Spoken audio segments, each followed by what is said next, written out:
According to the First Amendment of the United States Constitution, people reserve the right to exercise their freedom of speech, to peacefully assemble, and to petition. Manchester College students express their views as a means of change. I think protesting is effective.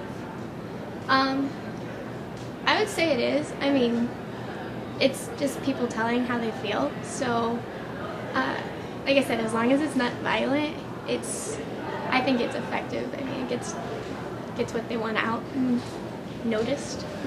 In some cases, no. I think it actually counteracts where you think that's helping, but people will get mad at you and actually go against you even more than what you go for or want to, because people overdo things. To me, there are two types of protesting. I believe that there's silent protesting or picketing protesting, and while both of them can be effective, I believe that the silent protesting is more effective in the sense that it's less violent. Nobody really has to go out and do anything. Being silent is the best option. In general, I think it's an important way to express your discontent with something that, an injustice or something like that. And it has shown to be effective if you look at a lot of causes in society that create injustice. Protesting can lead to change.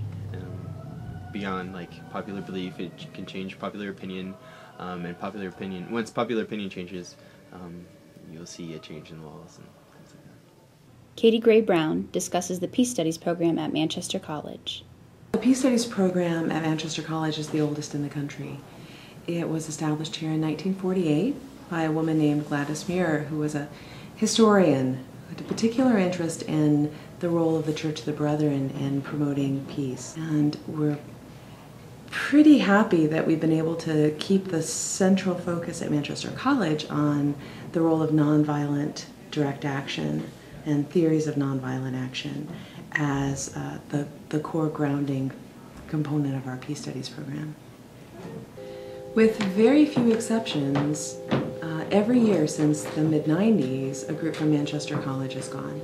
Sometimes it's as small as 5 or 8 people. Sometimes it's as large as 2 vanfuls, 25 people, 30 people that would go down, and participated in the vigil that commemorates the deaths of civilians at the hands of SOA graduates. In Guatemala and El Salvador, nuns and priests who were advocating on the part of the poor were assassinated.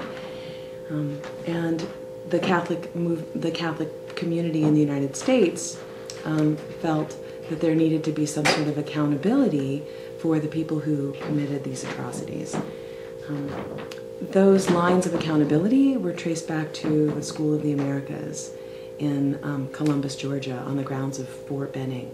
So this is School of Americas as a training facility that's on the grounds of a United States military institution, but the students at the School of the Americas are foreign nationals. They are militia, National Guard from Central and South American countries who come to the United States and at our taxpayer expense are instructed and armed with tools of oppression and torture they take back to their home countries.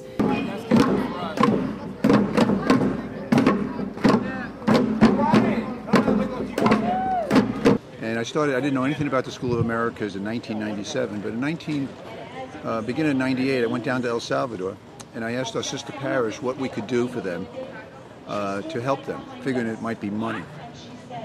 They said, close the School of Americas. I come here, I mean, we all have the same goal, and even though it's not going to get closed down today, just the fact that people are here is saying something. So that's the most reason I come, is just be a body here. This kind of peaceful protesting is great. I think that a lot of people there's a stigma about protesting, that it's this crazy anarchy, and this is nice. It's just people coming together.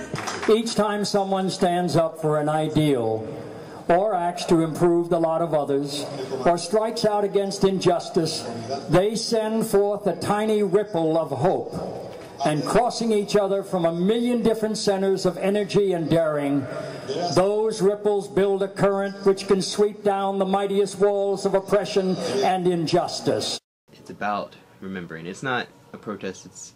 It's about remembering the people who have died and hearing the names read off on that vigil session where you walk around and you hold up the crosses and say "Presente."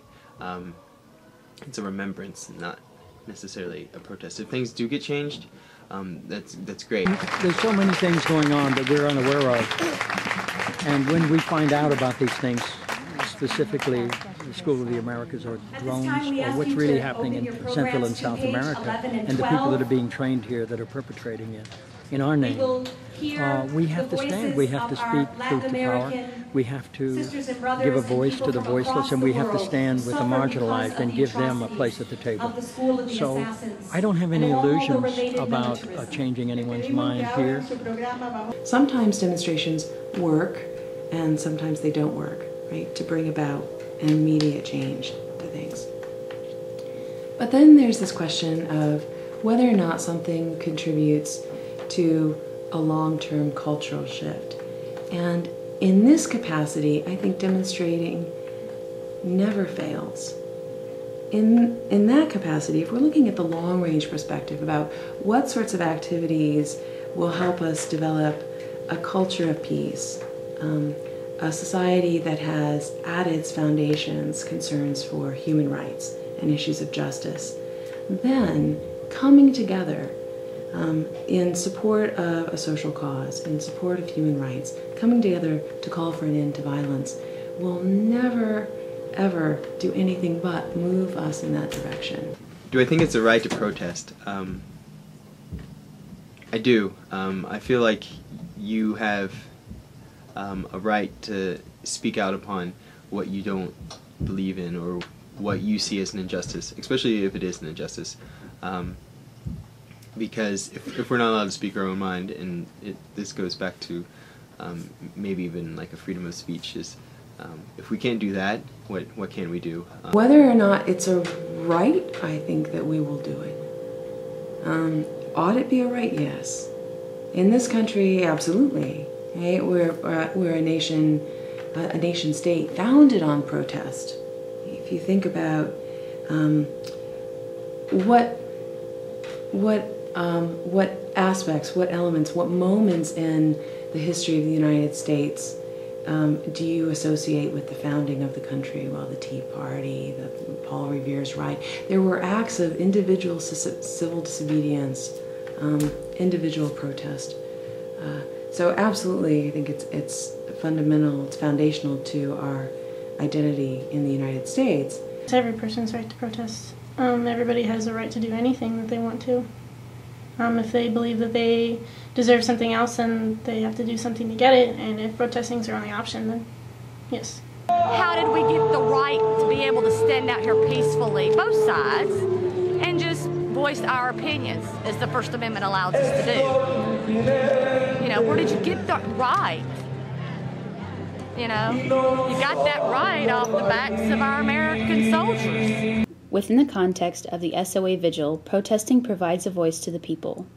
That voice is a structured, nonviolent cooperation that creates change.